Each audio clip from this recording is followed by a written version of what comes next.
Olá, sejam todos bem-vindos ao nosso canal.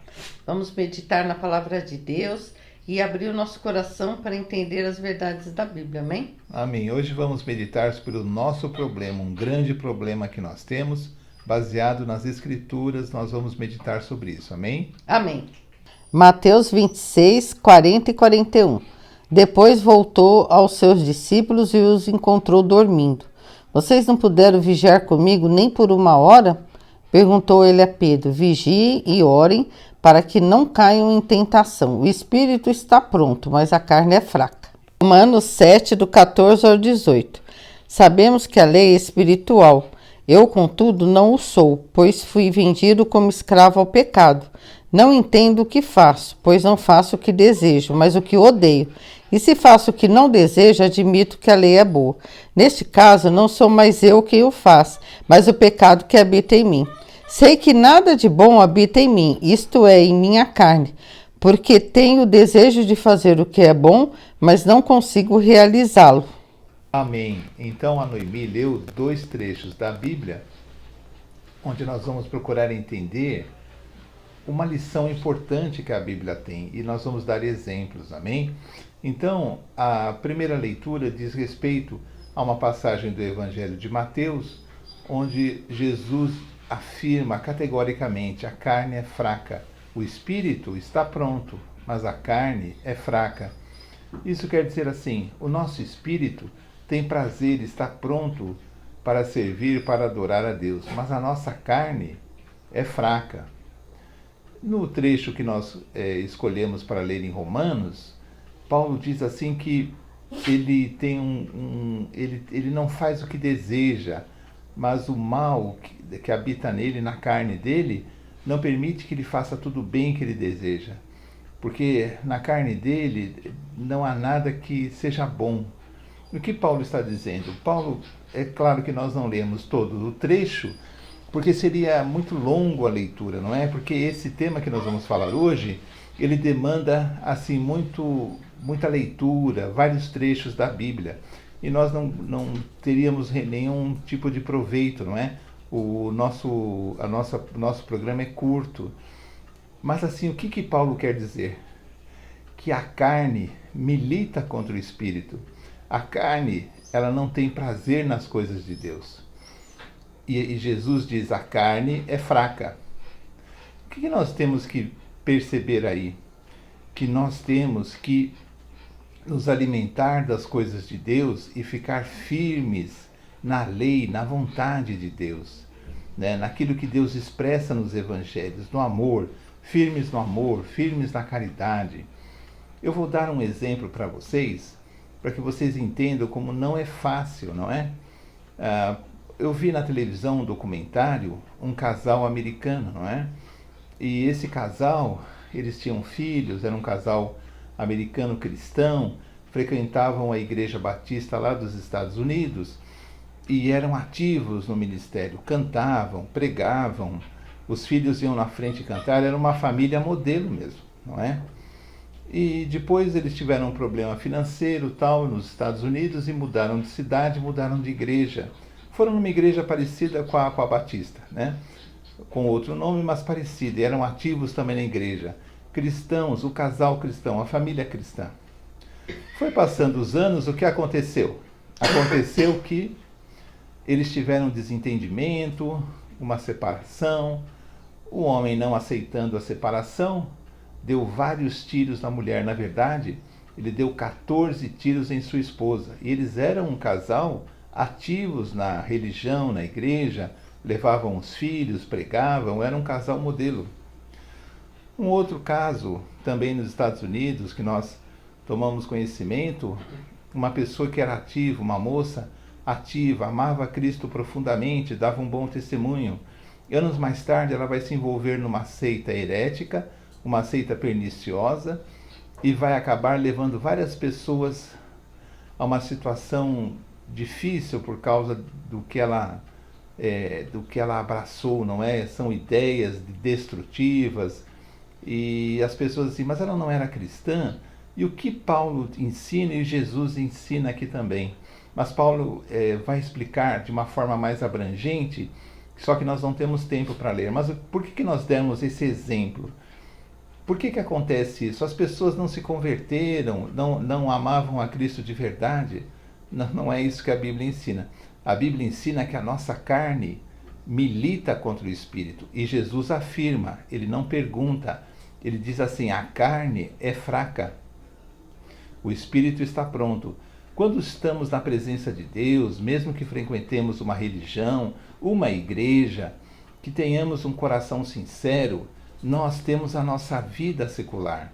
Nós trabalhamos, frequentamos a escola quando somos mais novos, casamos, temos filhos, ou somos avós, ou temos aquela nossa vida, vemos televisão, participamos de política e brigamos por isso, e brigamos por outros assuntos, e damos opiniões, muitas vezes que não condizem com o ensino de Cristo, e nos apaixonamos e nos fanatizamos por tantas coisas que nada tem a ver com Cristo. Por quê? Porque a nossa carne quer isso. A nossa carne quer disputas, a nossa carne quer que nós tenhamos razão em tudo, a nossa carne nos enche de orgulho, nos tira o sono, as preocupações. E quando acabamos percebendo, não é que nós não somos cristãos, mas nós somos cristãos carnais, que quase nada diferenciam de uma pessoa que nunca ouviu falar em Cristo.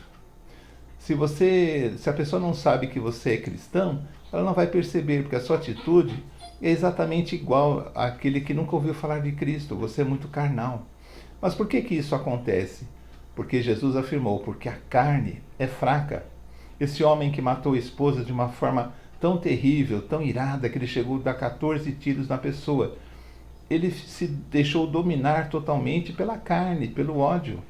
Totalmente. Mas ele não era um cristão ativo muitos anos.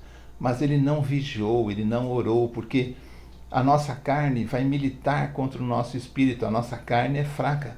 O nosso espírito está pronto, mas o espírito já não nos domina, porque os assuntos do mundo, as preocupações, as decepções, nos envolvemos em coisas que não deveríamos nos envolver de forma tão apaixonante, tão fanática. E o que acontece? Acabamos dando um testemunho cristão carnal, não é? As outras pessoas veem em nós pessoas com tantos defeitos ou mais do que aqueles que não confessam a Cristo, e acabamos dando um mau testemunho e tirando muitas pessoas da fé, porque damos vazão exageradamente à carne, à nossa vida. O que precisamos fazer? Precisamos entender que se estamos de pé agora, podemos não estar no futuro, não é? E se caímos, podemos levantar. O que temos que fazer? Paulo pergunta nesse texto mesmo que nós lemos, mais adiante ele pergunta assim, quem me livrará do corpo dessa morte? Porque eu não quero fazer o mal, mas acabo praticando. E só Deus pode nos livrar. Mas quem deve procurar a Deus, se alimentar das coisas de Deus, somos nós. Nós temos que levar o Evangelho a sério. Nós temos que ter fé. Fé em Deus. Alguém diz para nós assim, olha, a sua dívida ela é impagável. E eu tenho que falar, Senhor, me perdoa por ter gasto errado, ou confiado em quem não devia, mas me ajuda a pagar essa dívida. A sua doença é incurável. Senhor, se for da tua vontade, me cure. E ter fé que Deus pode fazer o impossível, porque sem fé é impossível agradar a Deus. E eu não tenho que viver como as pessoas do mundo vivem. Eu tenho que ter fé, acreditar na providência divina, acreditar que seguir o Evangelho, ser espiritual, me dará paz, me dará felicidade, me dará saúde em todos os sentidos e me dará também prosperidade, porque Deus quer me ver bem. Mas se eu não tenho uma vida assim, se eu acho que porque eu tenho uma religião ou não tenho, isso está bom, mas na verdade eu sou uma pessoa totalmente preocupada, envolvida com as coisas do mundo, de uma forma que eu esqueço o poder de Deus e só me lembro quando estou na minha religião, eu estou me enganando os outros. Eu tenho que ter essa postura. Eu quero ser de Jesus. Eu quero ser um discípulo de Jesus. E eu não sou do mundo. Eu não pertenço a este mundo. Eu pertenço a Deus. E eu vou levar os meus problemas a Deus e vou ter fé. E vou arrumar a minha vida e dar um bom testemunho cristão, um testemunho de honestidade, honradez, um testemunho de paz, amor, amar os meus inimigos, procurar não julgar ninguém, não ser orgulhoso, procurar não brigar no trânsito, não brigar no meu trabalho, ser um bom marido, uma boa esposa, que dê um bom testemunho para os vizinhos. Por quê? Porque aí as pessoas vão ver alguma coisa diferente em mim, porque o meu espírito estará dominando a minha vida, porque ele tem prazer na lei de Deus, e o Espírito Santo de Deus, com o meu espírito, me dará uma vida agradável a Deus. Diferente das pessoas que nunca ouviram falar em Deus, porque eu tenho que ter uma vida diferente. Por quê? Porque senão eu posso viver anos enganando as pessoas, tendo um testemunho, mas a minha carne me domina. E quando a minha carne me domina, vem esses escândalos de crimes. Muitas pessoas que são religiosos e várias religiões são metidos em adultérios horríveis, em roubos, em escândalos financeiros, até com drogas. Por quê? Porque a carne dominou. Ali, um dia onde existiu a alegria do Espírito Santo de Deus, de ter encontrado Cristo, hoje existe apenas uma religiosidade carnal, como se fossem os fariseus da época de Jesus. Então é muito importante eu aprender essa lição, ler o capítulo 7 de Romanos inteiro, procurar meditar nisso e saber que Jesus afirma, Jesus ensina, a carne é fraca. Se a carne é fraca, vamos fortalecer o nosso espírito nas coisas de Deus e ter fé em Deus, porque assim o meu testemunho será sempre um bom testemunho. Eu não vou corromper a minha vida cristã, estarei pronto a encontrar com Cristo. Amém? Amém. Assim terminamos então o nosso vídeo do canal e esperamos que você seja abençoado, né, como nós fomos, e vamos meditar sobre isso. Nós precisamos fortalecer o nosso espírito, porque realmente nós somos carnais e passamos por muitas tentações e a gente não deve cair, mas para não cair a gente deve fortalecer nosso espírito. Jesus está sempre conosco e vai nos ajudar. Amém? Até o próximo vídeo, se Deus quiser. Tchau, tchau. Tchau.